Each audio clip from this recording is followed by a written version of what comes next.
Kirk here with Attack Gaming. We are with SJ at SOE Live 2014 here in Las Vegas. We're talking about DC Universe Online.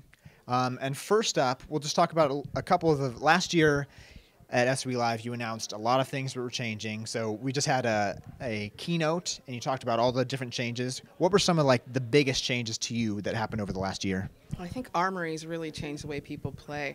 It allows them to save a loadout for different roles for okay, I've got my damage roll and my healer roll, and you can go into content and be like, whoa, this fight's really hard, I better switch to healer, and you can get your whole healer loadout, your healer gear on like that, and also looks really awesome in your lair when you have it all out in your Batman-style suit holder in your lair.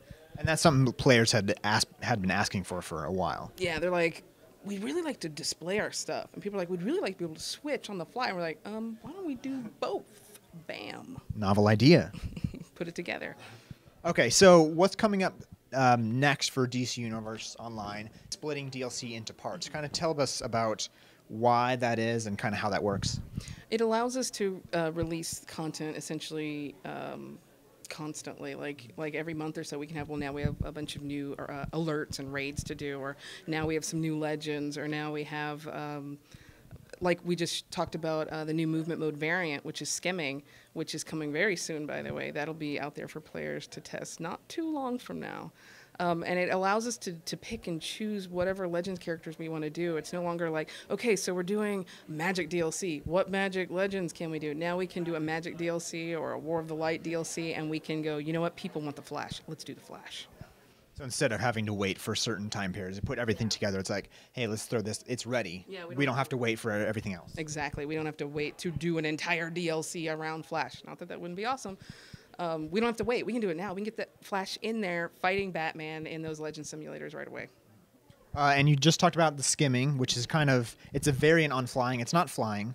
You're on discs, right? Yeah, they're called arrow discs in the fourth world in Jack Kirby's New Gods stuff.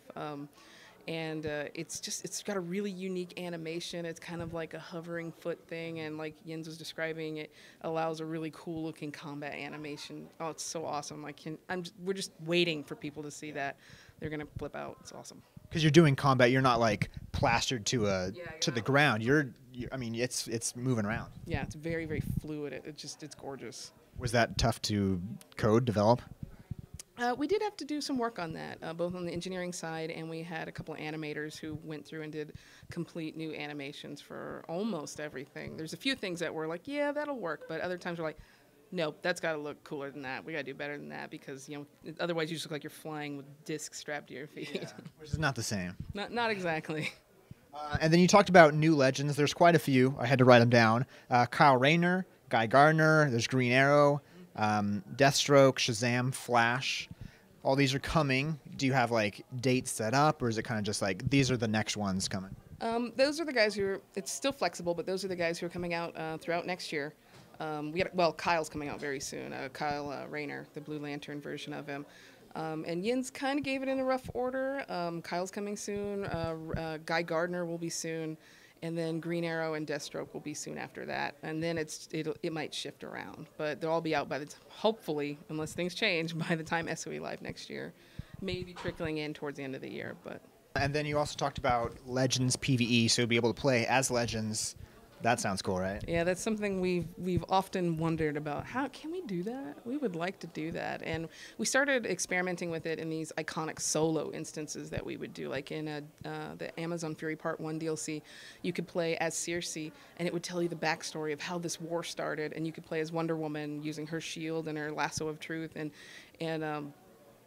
people are like, yeah, this is cool. I wish I could run other stuff like that. And we're like, I wonder if we could do that. So we're going to come up with a simulation where there'll be certain rules, but it will allow players to be able to jump in the game and play as one of our Legends iconics.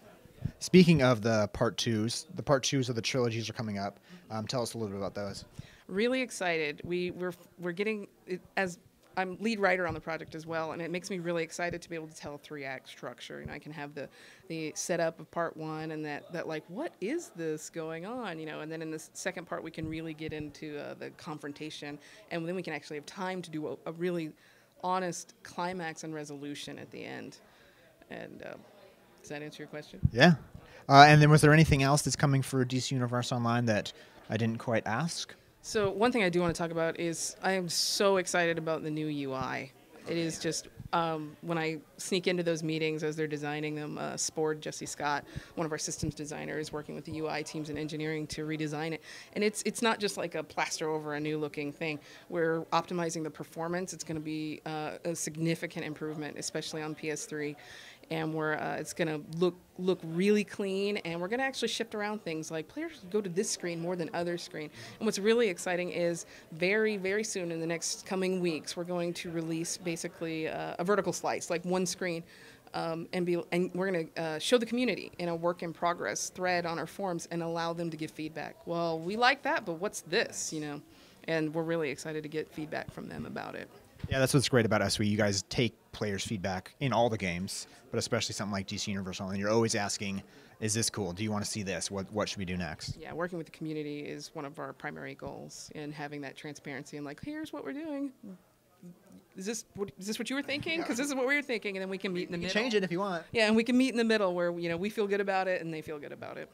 Awesome, perfect. Well, thank you, SJ, and we can't wait to see what's coming. Absolute pleasure talking.